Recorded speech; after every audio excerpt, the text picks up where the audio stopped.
testáveis. Por exemplo, a direita, ela é normalmente ligada a coisas como proibição de maconha, por exemplo. Pra gente falar de algo mais leve. Proibição de maconha. Mas isso daí é meio que contra a ideia da liberdade. Individual, exato. Na minha opinião. Mas é uma pauta de direita, porque a direita... Não, é uma pauta de esquerda. Não, a proibição da maconha é uma pauta de direita. Tá, a proibição tá. E aí tem uma contradição. Por quê? Porque a partir do momento que você cria esses grupos de direita e esquerda, eles vão ser sequestrados e usados por usos políticos que são nada a ver com o princípio que gerou esses lados, sabe? O enfraquecimento da sociedade... isso vocês podem checar em vários livros, está bem documentado. O enfraquecimento da sociedade interessa aos grupos revolucionários, em qualquer grupo revolucionário. Você tem uma sociedade forte e eu quero quebrar ela. Então, por exemplo, colocar novas drogas, não as drogas que já existem, mas introduzir novas drogas, colocar mais sevícia, mais lascividão, mais loucura. Isso desestrutura a sociedade para você dar o golpe. Mas, por exemplo, dos países que conseguiram fazer flipar para a esquerda, você pode ver, dia seguinte, não tem mais droga, nenhuma. A China, por exemplo, não posso falar os países, né? Mas aí só do ponto de vista Você pode histórico. falar o que você quiser, você que não pode falar os países. Eu no Banco Mundial não posso falar de país, mas Entendi.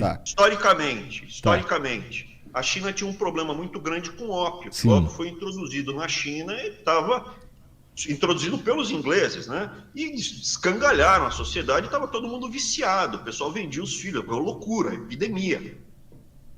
E você acabou com o problema do ópio em 5 anos. Matando quem usava? Acabou, não tem mais. Que eu saiba, Cuba, Coreia do Norte, nos países que você faz o movimento para a esquerda, não pode mais ter droga, não pode mais ter movimento homossexual, não pode ter nada disso. Que eu saiba, se você me mostrar um país que tem, interessa porque essa é a escola de Frankfurt, vai. Esse engajamento todo é da escola de Frankfurt. Então as drogas que já existem, porque a droga que já existe está legalizada no Ocidente, que a gente lida com ela e não bagunça mais a sociedade, é o tabaco e o álcool no mundo ocidental. Quando você introduz outras novas, isso gera uma desestruturação da sociedade. O que acontece? Eu, quando era moleque, eu brincava na rua. Podia descer na rua, eu morava num bairro bom, e em volta tinha bairros ruins. E a molecada vinha dos bairros ruins para brincar na praça, que tinha perto de casa. Eu brincava lá na praça com todo mundo. Tudo bem, zero de problema. Tinha mendigo, mas o mendigo era bêbado e era meio gordinho. Dá para correr. Tudo bem. Era outra vida, cara. Ele não era craqueiro. Entendeu? Ele não era um craqueiro. Hoje em dia, eles são farrapos humanos. É craqueiro, ficou muito ruim. Mas isso aí se deve... Volta de uns... Deixa eu só terminar aqui. Claro, desculpa. Quando eu tinha uns 10 anos, 11 anos, começou a chegar maconha. Aí chegou a maconha na rua. Chegou skate e maconha. Aí foi assim, tal, 1 ano e meio depois chegou a cocaína. E depois, acabou, não dava mais. Espalhou a roda. Hoje em dia o pessoal não pode mais ficar na rua. É outro mundo, é outra sociedade. Mas isso foi por causa das drogas ou foi por causa da urbanização? Foi por causa das pessoas se amontoando cada vez mais em metrópolis?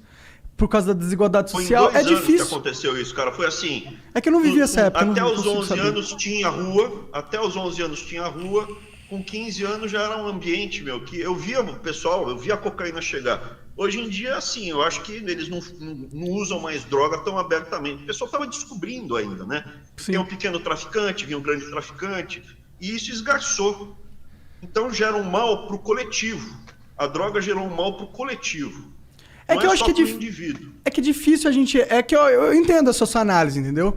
Mas ela não é uma análise que ignora os outros fatores da parada? Porque você está colocando as drogas como as principais causas. Eu estou contando só o que eu vi. Exato. Mas o que a gente vê é uma... Qual é o nome da palavra? Uma prova anedótica. Não sei, não esqueci. Tá. Tipo, não é baseado em estatística, é uma coisa da sua experiência, entendeu? Evidência empírica. isso não é baseado, isso não é baseado numa forte, não tem robustez estatística, vai, não tem sim, foi a sua experiência. E não dá pra gente ignorar o que as drogas elas têm pra oferecer pra humanidade de outra forma também. Por exemplo, muitas pessoas que sofrem com Parkinson, sofrem com várias dores musculares e tal, existem remédios que eles são hoje... Deus. Não, pelo amor de Deus, mas daí você tá falando de remédio.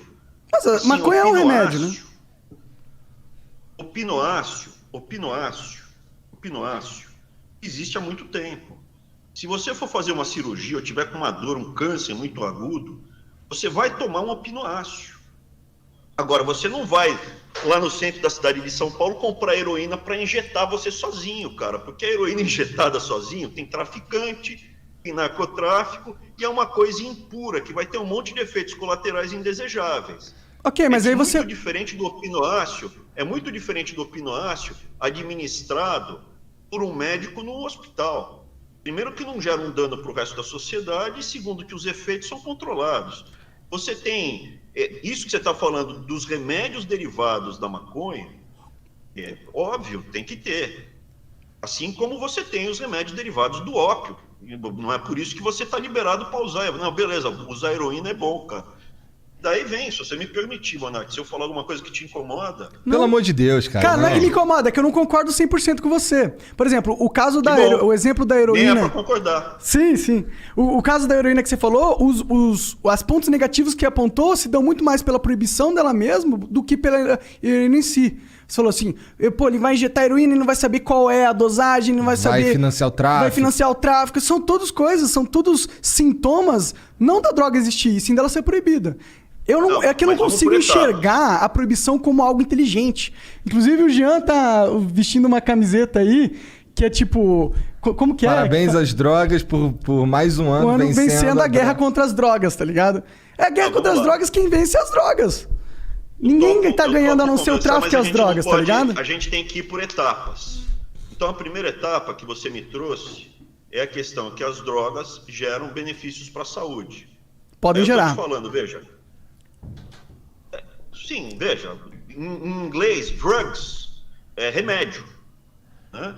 Então, assim, tanto é que esses remédios que são derivados de opinoáceos são guardados com chave trancado dentro dos hospitais, porque tem médico que rouba que é viciado. Não, inclusive lá nos Estados Unidos eles estão tendo uma epidemia de opioides que são remédios legais, receitados, e hoje em dia você tem uma grande parcela da população americana que é viciada nisso, overdose e o caralho. Mas eu só queria ir pontuando. Então, a primeira coisa, veja, ninguém é contra, que eu saiba, ninguém é contra você ter remédios derivados de maconha, de ópio, ou de outra, da papoula, né? Não é do ópio, da papoula, outras coisas. Então, mas tem que ser administrado pelo hospital e controlado pelo Estado. Essa é a primeira coisa. Por que pelo Estado? Porque é uma coisa muito potente, é muito forte. Precisa ter algum controle.